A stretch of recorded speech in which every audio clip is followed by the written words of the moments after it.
அதான் சொல்றேங்க, நாங்க அவர் ஜோ பைடன் ஆக போறாரு. கூரை ஏறி கோழி பிடிக்காதவர் வானம் ஏறி வைகுண்டம் போனார் என்று கிராமத்துல சொல்லுவாங்க. இங்க தமிழ்நாட்டுல கூரை ஏறி கோழி பிடிக்க முடியல. இப்ப வெளிநாடுல போயிட்டு வானம் ஏறி வைகுண்டம் போறேன் அப்படின்னு வெளிநாட்டுல படிக்க போறாரு. நம்ம அம்மையார் கேட்டாங்க, நீங்க ஏங்க அவரு சொல்றாரு, நீங்க இதுக்கெல்லாம் பதில் சொல்றீங்கன்னு.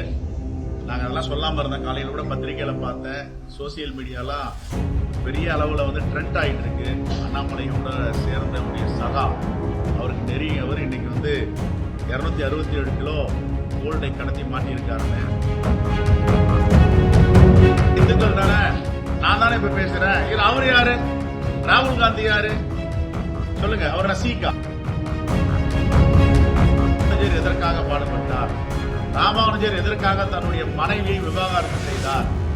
ராமானுஜரை எதற்கு விஷ வைத்து கொலை செய்வதற்கு அதே சமூகத்தில் முயற்சி செய்தார்கள். முதல்ல பத்திரிகையாளர் சந்திப்புக்கு முன்பாக பாஜகவிற்கு, குறிப்பாக பிரதமர் நரேந்திர மோடிக்கு, RSS தலைவர்களுக்கு ஒரு உண்மையை அவர்கள் புரிந்து கொள்ள வேண்டும். இவர்கள் சொன்னதை யாராவது கடைபிடிக்கிறார்களா?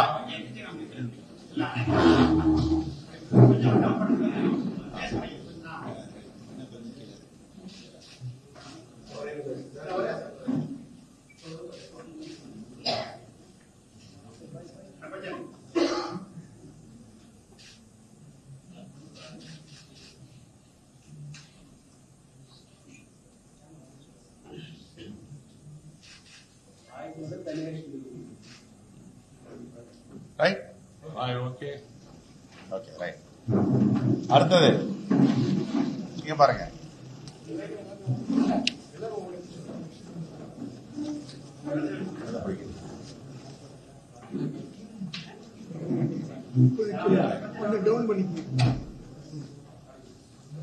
இது எல்லோரும் ஒரு செய்தியை சொல்றாங்க. எல்லா இறைவனும் கையை காட்டுறாங்க.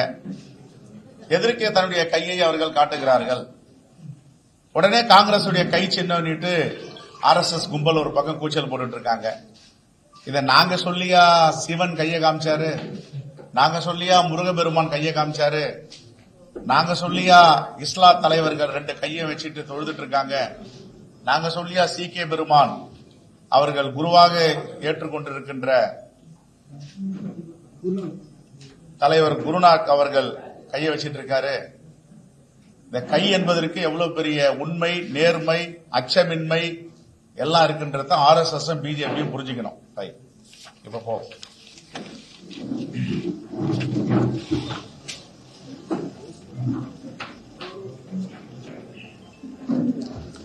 நேற்றைக்கு நாடாளுமன்றத்தில் குடியரசுத் தலைவருடைய உரைக்கு நன்றி தெரிவிக்கும் விதமாக எதிர்க்கட்சி தலைவரான எங்கள் தலைவர் ராகுல் காந்தி உரையாற்றினார். அவர் என்ன சொன்னார்? இந்து மதத்தில் எந்த கடவுளும் இறைவனும்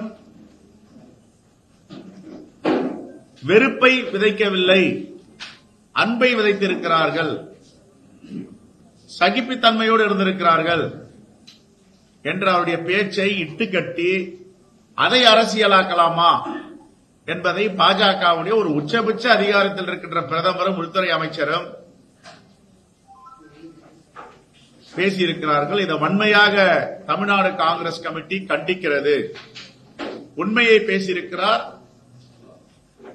எல்லா மதத்தின் தெய்வங்களும் என்ன சொல்லியிருக்கிறார்கள் என்பதை அவர் பிரதிபலித்திருக்கிறார். பாஜகவும் RSS மட்டும் இந்துக்கள் அல்ல, நாங்களும் இந்துக்கள். ஆகவே மீண்டும் மீண்டும் அவர்கள் இந்து மக்களின் பிரதிநிதி போலவும் நாங்களெல்லாம் இந்து மக்கள் அல்லாதவர் போலவும் சித்தரிக்கிறார்கள். இந்து மக்களுடைய பெயரை சொல்லி வியாபாரம் செய்கின்ற கூட்டம் தான் பாஜகவுடைய கூட்டம். இதை முதலில் புரிந்து கொள்ள வேண்டும். 2014 ஆண்டு தமிழ்நாட்டில் பரப்புரையின் போது தேர்தல் நேரத்தில் மோடி என்ன சொன்னார்? ராமேஸ்வரத்தில் உள்ள கோவிலை, ஆலயத்தை உலகத்தரம் வாய்ந்ததாக நான் மாற்றி காட்டுவேன், வாய்ப்பு தாருங்கள் என்று சொன்னார். 10 ஆண்டுகளாக ஆட்சியில் இருந்தார். ராமேஸ்வரத்துடைய ஆலயத்தில் ஏதாவது ஒரு செங்கல் எடுத்து வச்சிருப்பாரா?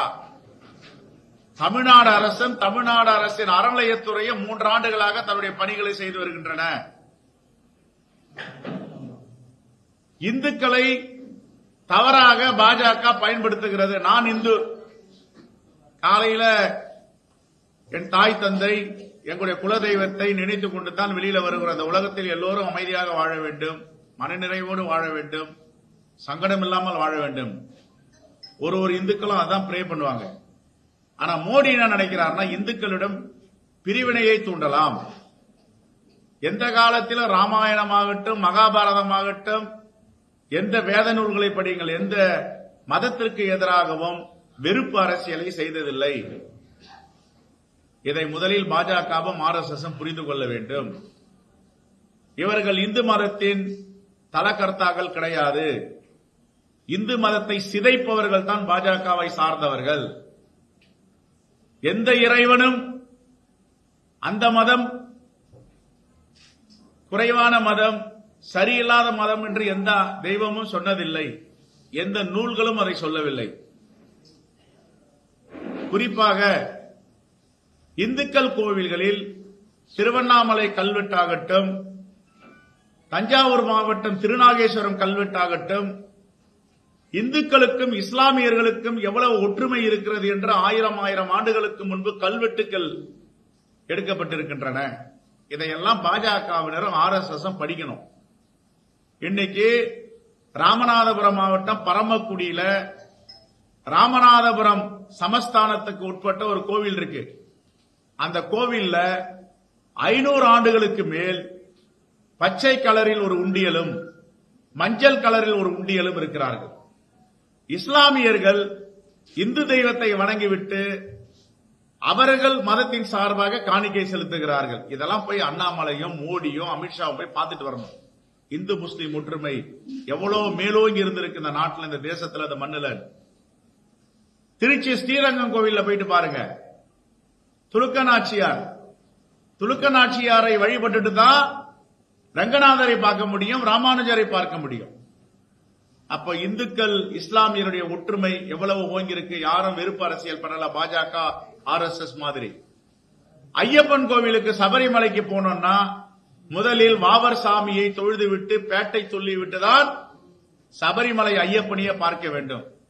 இந்த உண்மைகள் இப்படி இருக்க பாஜகவும் RSS மத துவேஷங்களையும் மத வெறுப்பு அரசியல்களையும் இந்தியாவில் எவ்வளவு காலம் செய்ய முடியும்?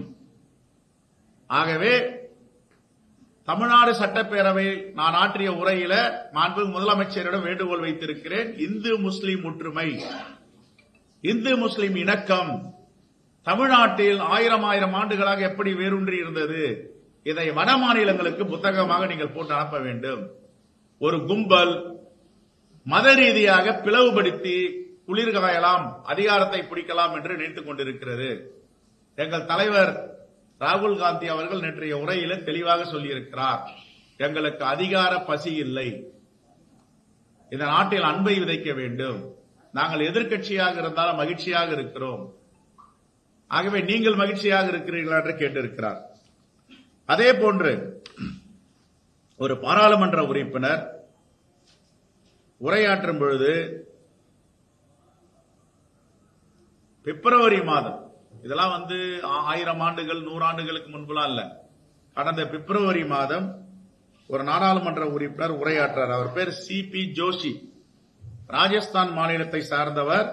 7ஆம் தேதி பிப்ரவரி மாதம் என்ன சொல்றாருன்னா, பாஜகவுடைய தலகர்த்தா மூத்த தலைவர் உடன்கட்டை ஏறுவதை மீண்டும் அமல்படுத்த வேண்டும், கணவன் இறந்தால் மனைவியை தீயில் பலியிட வேண்டும். இதுக்குதான் ராஜாராம் மோகன் ராய் போராடி அந்த சதி உடன்கட்டையை அகற்றினார்.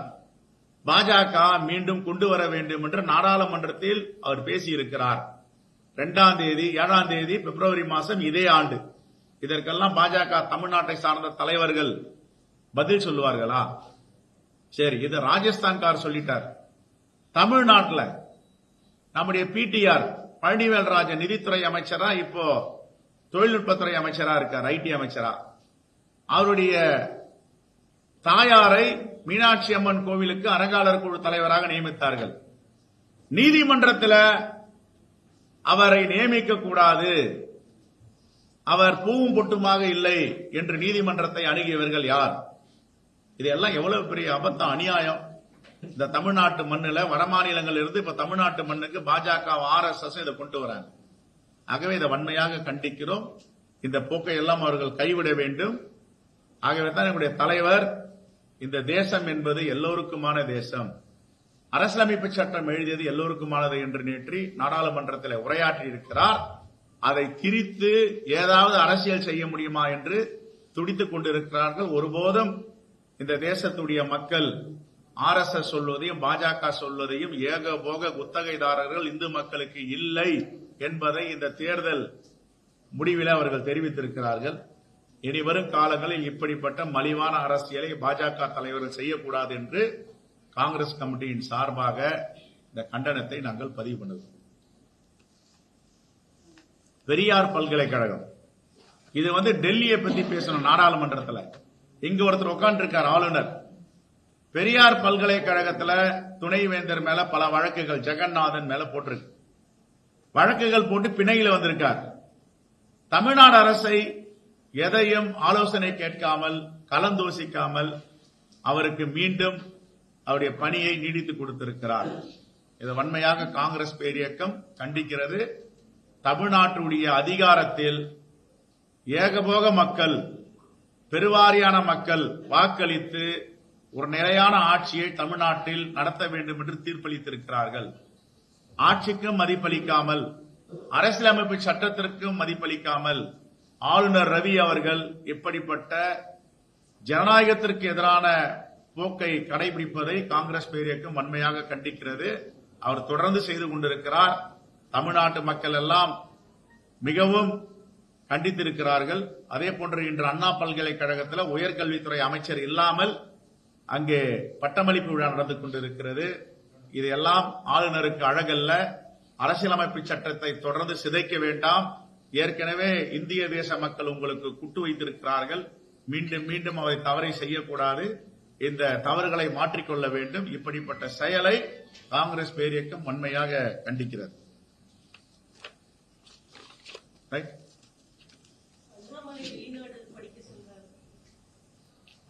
அதான் சொல்லிட்டாங்க, நாங்க அவர் ஜோ பைடன் ஆக போறாரு. கூரை ஏறி கோழி பிடிக்காதவர் வானம் ஏறி வைகுண்டம் போனார் என்று கிராமத்தில் சொல்லுவாங்க. இங்க தமிழ்நாட்டில் கூரை ஏறி கோழி பிடிக்க முடியல.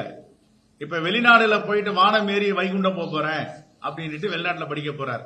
இப்ப ஜோ பைடன் எல்லாம் அதிர்ந்து போயிருக்காங்க. என்னடா நாங்க இங்க ரிபப்ளிகன் பார்ட்டி, டெமோக்ராட்டிக் பார்ட்டி ரெண்டும் போட்டி போட்டுட்டு இருக்கோம். இதுக்கிடையில ஒரு RSS கும்பல் வருது இங்க வெளிநாட்டுக்கு, நம்ம எப்படி இவரை எதிர்கொள்ள போறோம்? ஜோ பைடனும் ட்ரம்ப்பும் ரொம்ப பயந்து ஆலோசனை இறங்கி இருக்காங்க, எப்படி அண்ணாமலை எதிர்கொள்ள போறோம்.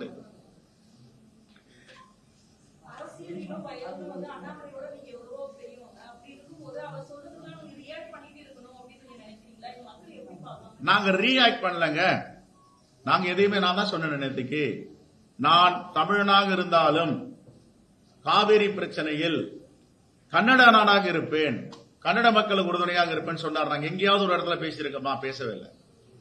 இரண்டாவது, சோபா கரத் என்றவங்க தமிழ்நாட்டில இருந்து வெடிகுண்டு வச்சுட்டு போயிட்டாங்க, கண்டிக்கவே இல்லை. எங்கேயாவது பேசியிருக்கோமா? கண்டிக்கன்னு சொன்னோம். வெறுப்பு அரசியல் விதைப்பவர் நாங்க இல்ல. ஆனா எல்லா இடத்தையும் ஒரு வெறுப்பு அரசியலை விதைச்சிட்டு வர்றார். காங்கிரஸ் திராவிட முன்னேற்ற கழகத்தின் அடிமைன்னார். இவர் 3 கட்சியிலிருந்து வந்தார், அதனால காங்கிரஸ் வரலாறு தெரியாதுன்னார். இதுக்கெல்லாம் பதில் சொல்ல வேண்டிய பொறுப்பும் கடமையும் எங்களுக்கு இருக்கு. அதனால நாங்க ரொம்ப பணிவோட தான் அவருக்கு சொல்லியிருக்கு, இதெல்லாம் வேண்டாங்க அரசியல் அப்படின்னு. நாங்க சொல்லுங்கம்மா, சொல்லுங்க.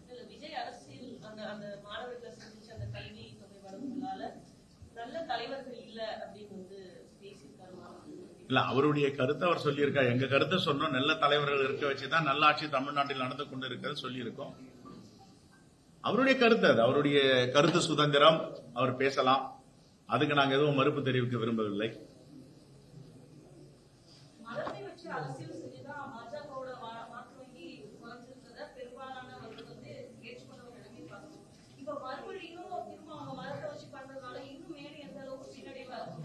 இந்த தேசத்தின் மக்கள் எல்லோரிடமும் அன்பு செலுத்த இந்தியர்களுக்கு ஒரு பெருமை இருக்கு. இந்தியர்கள் என்றால் அன்பு செலுத்துபவர்கள், இந்தியர்கள் என்றால் எல்லா மதத்தையும் அரவணைப்பவர்கள், இந்த இந்தியர்கள் என்றால் எல்லா சாதியையும் அரவணைப்பவர்கள், இந்தியர்கள் என்றால் வெறுப்புக்கு அப்பாற்பட்டவர்கள் என்று உலகம் முழுவதும் இந்தியர்கள் மேல ஒரு பெருமை இருக்கு.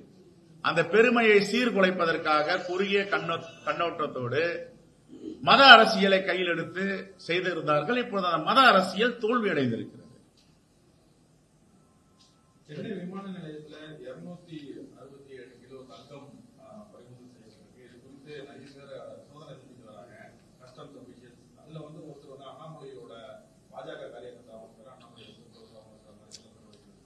நம்ம அம்மையார் கேட்டாங்க, நீங்க ஏங்க அவரு சொல்றாரு நீங்க இதுக்கெல்லாம் பதில் சொல்றீங்கன்ட்டு. நாங்க அதெல்லாம் சொல்லாம இருந்தோம். காலையில கூட பத்திரிகையில பார்த்தேன், சோசியல் மீடியாலாம் பெரிய அளவுல ட்ரெண்ட் ஆயிட்டு இருக்கு. அண்ணாமலையோட சேர்ந்த சகா அவருக்கு நெருங்கியவர் இன்னைக்கு 267 கிலோ கோல்டை கடத்தி மாட்டியிருக்காருன்னு. உண்மையிலேயே பேசக்கூடாதுன்னா நீங்க கேட்ட கேள்விக்காக சொல்றேன், இதுதான் ஆதாரம். உங்களுக்கு கிடைச்சிருக்கான்னு தெரியல. இதுக்கெல்லாம் அண்ணாமலையை பதில் சொல்ல சொல்லுங்க.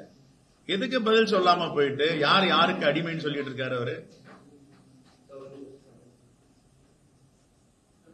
இதுக்கெல்லாம் விசாரணை பண்ண சொல்லுங்க. சிபிஐ, அமலாக்கத்துறை, இன்கம் டாக்ஸ், கஸ்டம்ஸ் எல்லாரையும் அனுப்பி இதெல்லாம் விசாரணை பண்ணணும். எங்களை போயிட்டு மிரட்டிக்கிட்டு நான் வழக்க போடுவேன், தூசி தட்டி எழுப்ப நாங்க தான் தயாரா இருக்குமே. வீடெல்லாம் திறந்து வச்சிருக்கேன், போனாலும் வாங்க. தவறு செஞ்சுதான் எடுத்துட்டு போங்க. கொள்ளையடித்த மணி, ஊழல் மணி, எல்லா மாநிலங்களும் ஆளுங்கட்சியில் இருந்த மணி எல்லாம் இருக்கும், வாங்க எடுத்துட்டு போங்க. எங்க கிட்ட ஒண்ணுமே கிடையாது. எங்க கிட்ட இருந்த 130 கோடி ஒரு தொண்டனும் கொடுத்த பணத்தை முடக்கி நீங்க அரசியல்ல. தமிழ்நாடு காங்கிரஸ் கமிட்டிக்கு எப்பவுமே செலவுக்கு பணம் கொடுப்பாங்க. எல்லா தேர்தலையும் 1 லட்சம் 2 லட்சம் அது கூட நிறுத்திட்டாங்க. எங்க தோழர்கள், எங்க தொண்டர்கள் எல்லோரும் கையேந்தி வசூல் செய்து இந்த தேர்தலை நடத்தி இருக்கிறார்கள். இதற்கெல்லாம் பதில் சொல்லுங்க. இதெல்லாம் அனுப்ப சொல்லுங்க. இடி, இன்கம் டாக்ஸ், சிபிஐ எல்லாரும் இங்க அனுப்ப சொல்லுங்க. இதுக்கெல்லாம் வாய் திறக்க மாட்டாங்களா யாரும்? இதே மாதிரி தென் சென்னையில ஒரு தொகுதிக்கு 15 கோடி மேலிட்டு பிஜேபி கொடுத்திருக்காங்க. முழுமையா கீழே பட்டுவாடா பண்ணல அப்படின்னு சொல்லிட்டு உட்கட்சி விவகாரத்துல பாஜக எதிர்ப்பு வந்து நீங்க செய்தித்தாள பேப்பர்ல இது எப்படி பாக்குறீங்க? அது அவருடைய கட்சி பிரச்சனை, நம்ம அதுக்குள்ள தலையிட விரும்பல. ஒன்று, நாங்க நாகரிகமா அரசியல் பண்றோங்க. இது மாதிரி நிறைய பேர் என்ன கேள்வி கேட்டாங்க, அறிக்கை விடுங்கன்னாங்க. அவர்களுக்கு அம்பானி, அதானி தேர்தல் நன்கொடை பத்திர 6000 கோடி எல்லாம் இருக்கு. நாங்களாம் அது கிட்டேயே போக முடியாது. நாங்களாம் எங்க தொண்டர்களை நம்பி கட்சியை நடத்திட்டு இருக்கோம். அவங்க எஜமான்கள் நம்பி, கார்பரேட்டை நம்பி கட்சி நடத்துறாங்க. நீங்க சொல்றது 15 கோடி எல்லாம் கம்மி. எனக்கு தெரிஞ்சு கோயம்புத்தூருக்கு 150 கோடி வந்துச்சுன்றாங்க. அது எப்படி 150 கோடி கொண்டாட முடியும்? எப்படி டிஸ்ட்ரிபியூட் பண்ண முடியும்? ஒரு 1 லட்சம் 2 லட்சம் கையில வைக்கிறத யோசனை பண்றோம் நாம. இது எப்படி வைக்க முடியும்? இது எங்க வைக்கிறதுன்னு அவர்கள்லாம் அதெல்லாம் கை வந்த கலை. இந்த மதத்தை வைத்து இந்து மதம், இந்து மத அரசியல், இந்து மத கோட்பாடு. எனக்கு தெரிஞ்ச ராமாயணத்தை நான் திருப்பி பார்த்தேன். தலைவர் ராகுல் காந்தி பேசும்போது எங்கேயாவது மற்ற மதத்தை ராமாயணம் புண்படுத்தி இருக்கா? எங்கேயாவது மகாபாரதம் மற்ற மதத்தை புண்படுத்தி? எங்கேயுமே மத அரசியல் கிடையாது. அப்படி இருக்கும்போது எப்படி இவங்க மத கோட்பாட்டை எடுத்து மத பிரிவினையை இவர்கள் ஏற்படுத்த முடியும்? யோகி ஆதித்யநாத், உத்தரப்பிரதேச சீஃப் மினிஸ்டர் யோகி ஆதித்யநாத் ராகுல் காந்தி இந்துக்களுக்கு எதிராக பேசினாங்க. நான் இந்துக்கள் தானே, நான் தானே இப்ப பேசுறேன். அவரு யாரு? ராகுல் காந்தி யாரு சொல்லுங்க? அவர் சீக்கா? அவரே இந்துக்கள் தான். அவர் தான் மன்னிப்பு கேட்கணும். இந்துக்கள் மதத்தை பிளவுபடுத்துவது, இந்துக்களுக்குள்ளேயே பிரச்சனையை ஏற்படுத்துவது. ஏங்க வைணவம் சைவம் இருந்துச்சுங்க, அந்த காலத்துல கூட இப்படிப்பட்ட அரசியல் கிடையாது. வைணவத்துக்கும் சைவத்துக்கும் இந்து மதத்துக்குள்ளேயே பிரச்சனை இருந்தது. அப்ப இவர்களுக்குள்ளேயே கொள்கை கோட்பாடு, இவர்களுக்குள்ளேயே ஆச்சாரத்தை தான் பேசினாங்க. பிற மதத்தை யாரும் அட்டாக் பண்ணல.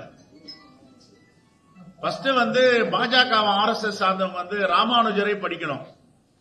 ராமானுஜரை பத்தி எங்க போனாலும் மோடி பேசுறாரு. அவருடைய சகாக்களை படிக்க சொல்லணும். RSS சார்ந்தவர்களையும் பிஜேபியை சார்ந்த யார் ராமானுஜர்? ராமானுஜர் எதற்காக பாடுபட்டார்? ராமானுஜர் எதற்காக தன்னுடைய மனைவியை விவாகரத்து செய்தார்? ராமானுஜரை எதற்கு விஷம் வைத்து கொலை செய்வதற்கு அதே சமூகத்தில் முயற்சி செய்தார்கள்? எதற்கு ஆள வந்தார் ராமானுஜருக்கு கீச்சாம்பரி பரம்பரையை சார்ந்தவர்களை நீங்கள் மட்டும்தான் உணவு கொடுக்க வேண்டும் என்று பணியில் அமர்த்தினார். இந்த வரலாறுலாம் படிச்சுட்டு பாஜகவை சேர்ந்து இந்துக்கள் யாருன்றது படிக்க சொல்லுங்க. இந்துக்கள் எந்த மதத்திற்கும் எதிரானவர்கள் கிடையாது. இந்துக்கள் வெறுப்பு அரசியலை செய்வது கிடையாது. ராமானுஜர் புத்தகத்தை படிச்சுட்டு பேச சொல்லுங்க. இது இந்தியா முழுவதும் இந்துக்கள் பெரும்பான்மையினா இருக்கிறதுனால அவங்களுடைய வாக்கு வங்கிகளை எப்பவுமே தக்க வைக்கணும்ன்றதாக தான் இந்த வேலையை செய்யறாங்க. ஒருபோதும் தக்க வைக்க முடியாது. இந்துக்களை ஒரு எமோஷனலா பண்ணி நீங்க ஏமாத்தணும்னு பாத்தீங்க. ஆனா இந்துக்கள் ஏமாறவில்லை. இந்துக்கள் ஏமாறந்திருந்தால் அயோத்தியில ஒரு சாதாரண ஷெட்யூல் என வேட்பாளரை போட்டு அவர்களை தோற்கடித்து இருக்க முடியாது. எங்க அயோத்தி கோவில் இருக்கோ, எங்க சர்ச்சைக்குரிய கோவில் இருக்கோ, எங்க இந்த ராமர் தான் நம்மளை காப்பாற்றுவார்னாரோ அந்த இடத்துல படுதோலி. ராமர் கைவிட்டு விட்டார் மோடியை, பிஜேபியை கைவிட்டு விட்டாங்க. ராமரே நேசிக்கல, நீங்க அயோக்கியதனமான அரசியல் பண்றீங்கன்னு சொல்லிட்டார். ரைட், அதுக்கு மேல வார்த்தை இல்லை. லோக்சபா ஸ்பீக்கர் ஓம் ராகுல் காந்தி விமர்சித்திருந்தாரு. அவருடைய ஸ்பீச் அப்போ நான் கை கொடுக்கும் போது நீ ஸ்ட்ரைட்டா கை கொடுத்துருந்தீங்க. ஆனா மோடிக்கு தாழ்மையா நீங்க அவரு பேரவை தலைவர் தாழ்மையா குனியல, இந்த தேசத்தை தலைகுனிய வச்சிருக்காரு, அரசியலமைப்பு சட்டத்தை தலைகுனிய வச்சிருக்காரு.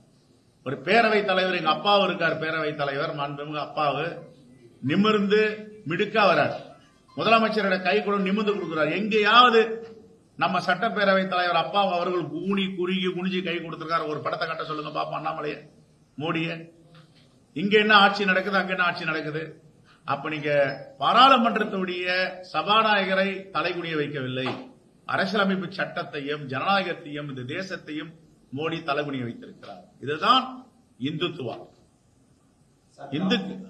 காமராஜருக்கு நிகரான தலைவர் இல்லை காங்கிரஸ் சொல்லி ஒரு முன்னேறில ஆளும் காமராஜரே அப்படின்னு முதலமைச்சர் போஸ்ட் ஒட்டியிருக்காங்க. யார் ஒட்டியிருக்காங்க?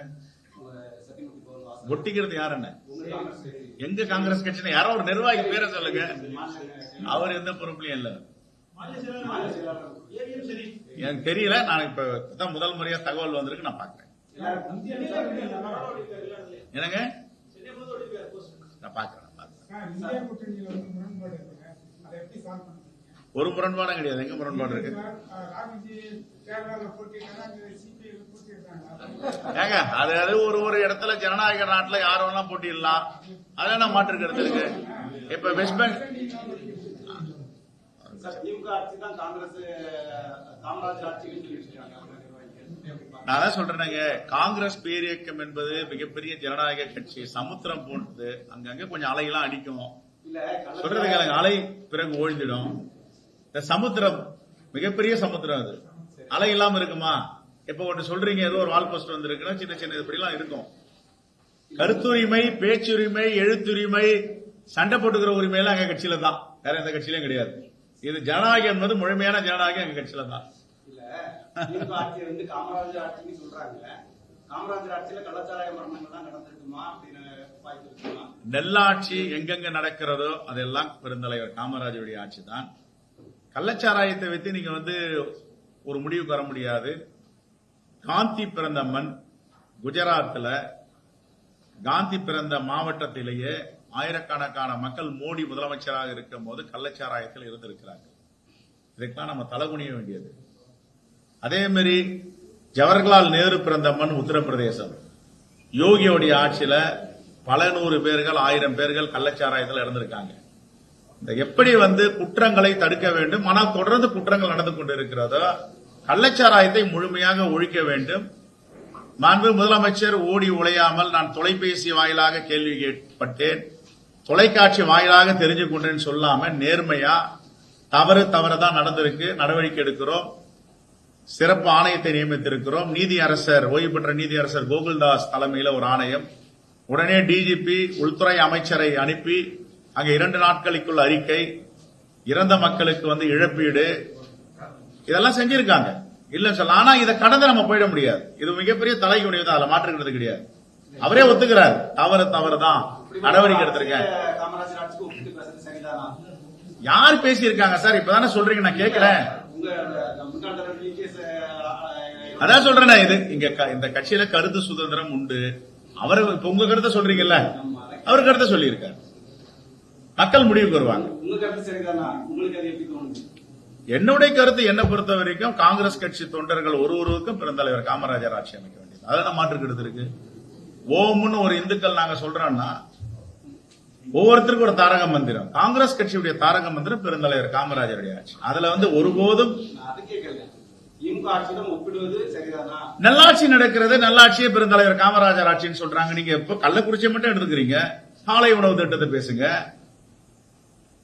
விடியல் பேருந்து எடுத்துக்கங்க, உரிமை தொகை எடுத்துக்கங்க, நான் முதல்வன் எடுத்துக்கங்க, புதுமை பெண் எடுத்துக்கங்க, தமிழ் புதல்வன் எடுத்துக்கங்க, இல்லம் தேடி கல்வி எடுத்துக்கங்க, எண்ணும் எழுத்து எடுத்துக்கங்க,